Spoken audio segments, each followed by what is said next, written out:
So good day, sir. For today's video, I'm going to share you the learnings that I learned in Unit 2. Even though I was not able to attend our last online discussion, but I read the whole Unit 2. And these are the learnings that I learned.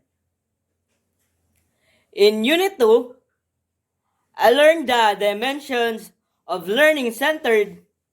Learning helps me to develop my own perspective in learning that socio-cultural perspective and culture interaction have a collaboration in a quality of learning.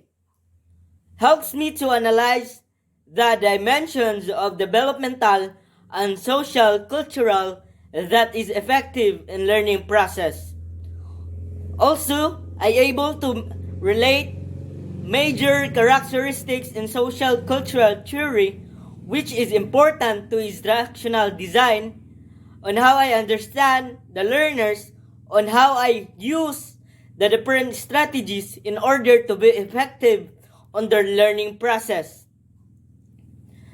These things helps me to improve in creating perspective ideas on how I help the learners and how I to be effective on their learning. And also, I learned the different characteristics and specific examples of learning and environment and activities that helps to connect our social perspective that would easy to learn by the students. I was able to determine the significance of developmental and social cultural dimensions and learning by selecting effective strategies and methodologies that helps me to create ideas in an effective way that involving of child's learning process.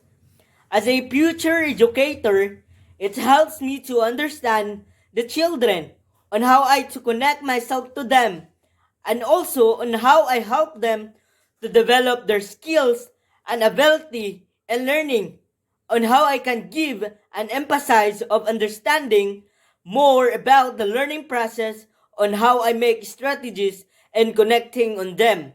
I understand that learning has a good impact in each of everyone that build their own creativity. And that's all. Thank you, sir.